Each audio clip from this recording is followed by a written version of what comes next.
Hello, everybody, and welcome back to the Educated Colin Snap channel. How you doing? So today we're going to be talking about nerfs, and essentially, I want to talk about whether nerfs are good for the game, or essentially how it's currently implemented. If I think it's a good system, and whether that should continue in its current form. So let's get into it. So first, I want to talk about just nerfs in beta and just kind of my thoughts on beta, right? So in beta, right, a lot of people join the game. I think you have to be aware that are going to change pretty drastically in beta. That's kind of what it's for. So you can have like these massive changes and frequent updates where they could nerf and you can't really be mad at them for nerfing. So I definitely like looking at some of the old nerfs. I didn't get to play it in beta, so I didn't really get to know how it felt. But just looking through some of the patch notes that were seen, I think it's kind of fine. Nerfs in beta are generally going to happen, and you can have these big, massive power shifts within the cards, and I don't think that's really a bad thing to have. It's just kind of part of playing in beta and being aware of that. So that's kind of my thoughts in that stage of the game. Now we kind of have like more example changes. This is out of beta. Honestly, I don't even think nerfs are particularly bad or anything like that. It's just kind of how card games go. It's really hard to fully balance a card game, especially when you're adding all these extra variables with new cards, new locations, all these different things that can make a card better or worse. It's going to be hard to just have that perfect balance. So I don't even mind nerfs in beta. I just kind of would like to see more than just nerfs. Essentially, there are some buffs we can see, but it's really not um, comparable to the amount of nerfs that we usually see out of beta. It's really a focus on making sure things don't get out of hand. But due to that, you're kind of, I guess, not prioritizing the cards that are more ignored. And that can feel lacking, that can feel sad. But I'm not really kind of talking or really describing the effect of this philosophy. I'm just kind of showcasing that right now we're kind of focusing on just nerfing cards that are out of line more than buffing cards. There are some buffs here. You can see like there was a Hazmat, Black Cat, Nakia buffs, and there have been more than that, but it's really been a focus on nerfs. And I just want to put that in the mind of the viewers for now. So here's an example patch, and I kind of want you to look at the rate of nerfs to buffs in this one patch. This was in beta, I believe, and you can see that they significantly prioritize buffs in this particular patch. Not all patches were like this, but this is a particular one that I want to kind of showcase. And this kind of ratio would be something I would love to see in the game currently, right? Where it's a prioritization of buffs versus a prioritization of nerfs. It's a lot harder to focus on buffs. Maybe there's no outliers for the cards that need buffs, where you kind of have to dive deep into the game itself. But I think you'd have less of a outcry or less of people having a ton of problems if you're giving people new tools to work with, right? So anytime a card gets buffed, it's essentially you can now reevaluate the card, now take a look at it and say, oh, is this a new card I want to play with? Where with nerfs, essentially what happens is, oh, now this is less, I have less options, less cards to play with. So if you do a much higher percentage of buffs, you're giving players more options overall. Whereas if you focus on nerfs, you're giving players less options, where cards that used to be good are now not good. Where if you do buffs, cards that used to be not good, now they are able to be looked at and see, oh, is this something I want to now incorporate into my deck list? Now, let's talk about the actual nerfs themselves. I would say currently the buffs and nerfs heavily rely on single power changes. So that essentially means you look at the power of a card, you move it down one, you move it up one. Now, while this can work for a decent amount of cards, a lot of cards have abilities that are not their abilities are can't be solved, I guess, by changing their power by one. They require a more drastic change, and even though that's harder to do, it's definitely something that should, I would say, be more frequent, where you're not just moving things down one, up one. A lot of players kind of joke and like, oh, they're gonna nerf something, it's just gonna go down one power, and it's like kind of true at the moment where it's not really, it wouldn't be surprising to see a card get nerfed and then only be moved up or down one power. And a lot of times it doesn't really change whether the card is really playable if the ability of the card is that relevant, right? So we have some leader changes, Galactus arrow changes. When those happened, it didn't really change how the card was played. It was just kind of like a slap on the wrist. Didn't really change your feelings about the card. So it's kind of interesting that that's kind of the main buff angle. Now, it's not the only way they've done changes, right? We've seen other big sweeping changes, right? The Wolverine change, I think this was a good one where they changed their whole ability, and I think it really made it a lot better. We had the Sandman change. I'm not super sold on the Sandman change, but it was a interesting idea. I actually think it was playable at four energy, but it is a way of adjusting a card besides the single power change. We had the Thanos change where they upped it by 3 power, which is pretty significant, made it a very dominating part of the meta, even though it was dominating before. And then we had the leader change. I'd say the leader change was um, the worst implemented, I guess, out of the ones we've seen so far, at least out of beta. And even though I don't like the change, I think it wasn't done well in that you want to play this card anymore. Not a lot of people play this card except for the bots.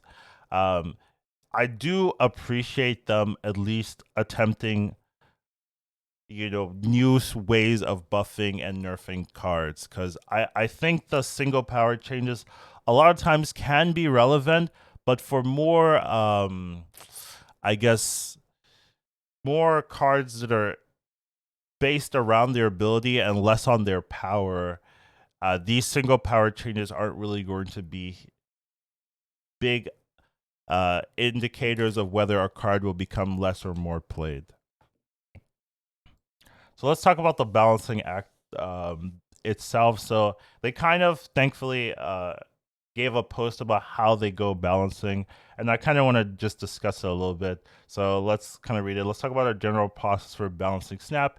Every week, our design group looks at metrics for both individual cards and clusters of cards, right? The group of cards that most commonly make up various decks. For individual cards, we focus on win percentage when drawn, popularity, cube contribution, the number of cubes a card yields. And then for clusters, we look at win percentage against the other decks that are being played, average cubes per game, percentage of all decks that are using these cluster of cards, and then the matchups. So how this cluster of cards does against other cluster of cards. So each of these values have tolerances, and that's what determines whether we make a balance change. Exceeding one tolerance doesn't mandate a buff or a nerf, but it does build the watch list you may have heard about. So when a card goes unwatched, then they discuss potential changes, and then they begin playtesting them just in case. And then if things don't improve in the live game after they see and they realize, oh, it's not improving organically, then they'll make a change. So they want to find a version of each card that makes the game more fun and not just turn strong cards into weak ones. If one of our adjustments prevents too many players from enjoying their cards, we'll revisit it later. So there's a lot to take from that there. You can really dive deep into what all of those things mean. But the thing I'm currently going to focus about is just I guess, the flow of the balance, right? So here we're going to have a problem card, whatever it may be, right? That card gets looked at, it beats their tolerance for the card, then it'll go to watch. Once it goes to watch, then it'll go into the playtesting stage. Once it goes to the playtesting stage, then they'll see if it's not getting fixed organically. Then it'll go into a finalization stage where you have to meet with everyone and say, oh yeah, this is a change we want to do. We have to now change all the numbers and all the animations, whatever it may be. Then it'll go to live. And the issue I guess I have with this is that this is a process that likely takes multiple weeks. So let's say they introduce a card and it just like breaks the game. Not in a way like you play the card you win, but like if played well, it wins like maybe 70% of the time or something like that, right? Though the issue is like there's no intuition with this current process where you can't be like, all right, let's change this like 2 days into a patch, right? Like that's not gonna happen, right? You're gonna have to wait, see if it passes the tolerance. Obviously, it's gonna pass the tolerance. There's gonna go to a play test list. There's gonna go to a finalize list. There's gonna go live. So even though you might know this card is broken like day 2, it's still going to take multiple weeks before you'll see any meaningful changes. And that's I guess my main issue with the flow of it. Since there's no it sounds, at least from what they've described, there's no intuition, there's no like, okay, this is a problem, let's change it. If it breaks the game, obviously that might be grounds for like big changes, but if it's just like sneaky broken where you can't just like look at it and be like, oh yeah, it literally wins you the game when you play it. A lot of the time, it's going to take multiple weeks for these cards to get changed, and I would hope it could be better than that. Essentially, I would love to have it be more quicker, more responsive, a little bit more intuition instead of just relying on the stats, relying on the tolerance levels for particular cards. So that's something I would hope that could get addressed. They do have this over the air system that they've been working on. It's having issues right now, so maybe in the future they'll be able to respond to things more quickly. But currently, right now, this is all we've seen. I would say it's pretty slow in terms of responding to problematic cards in the metagame. Now, I want to talk about play rates. They did say play rate was something they look at, but are they looking at it from just the top end, what's most played, or are they looking at it also from the bottom end? Because when you look at the play rates, right, these are some of the pool 3 cards in the current metrics. They're really not seen that much.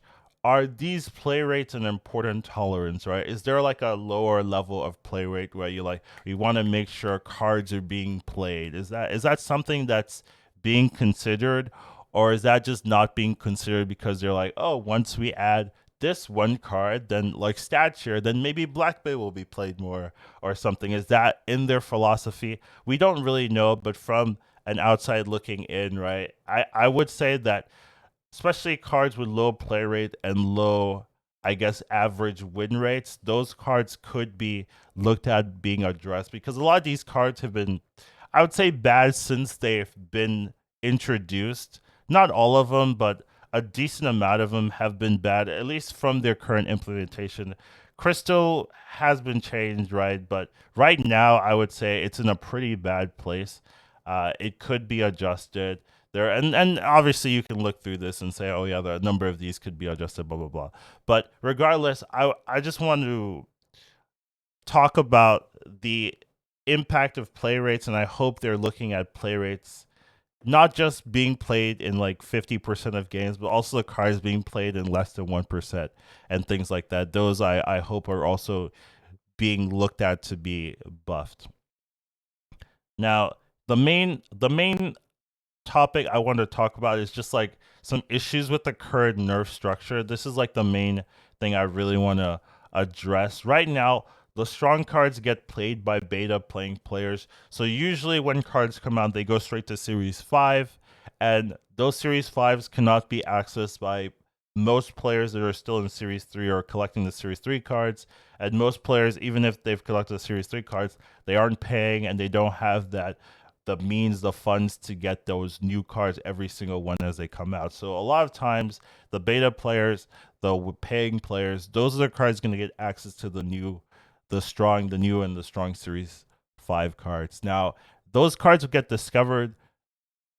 They're strong by those beta paying players, and then they will get nerfed before the regular players get to use the card. So usually, right, we can give any random example, right?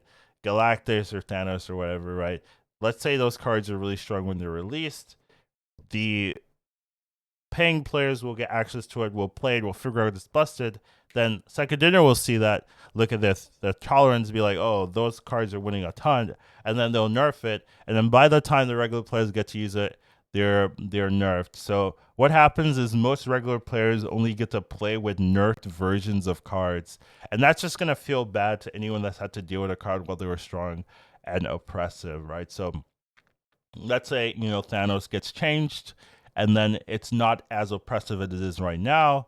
The people that just bought Thanos, the people that are just going to get Thanos sued, they're going to be feeling bad about their play. They're going to be feeling about the card that they saved up for, because they're only going to be playing with the nerfed version of the card, and that's just a feel bad system. And this also works pretty badly with the no refund system.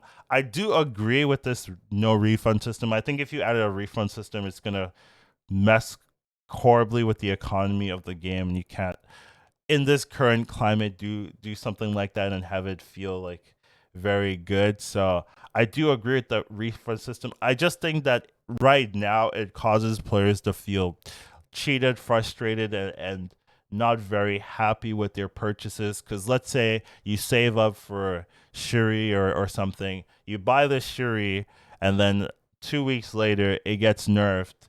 Well, you may have saved up 3 to 6 months essentially to get those cards, and then it gets nerfed immediately after you buy it. That's a huge source of frustration. It's a huge source of anger, I would say, that you're going to be having, because it takes you so long to collect the resources to buy a card, and so quickly it can be nerfed, and then, oh, what do I do? I've made a bad mistake, or it's not even a mistake. I've made I made a decision that just arbitrarily gets punished, that kind of thing. So that is kind of one of the issues with the current nerf structure that I think needs to be addressed in some way. I don't necessarily know how you do it with the current system, but it's something they should be aware of.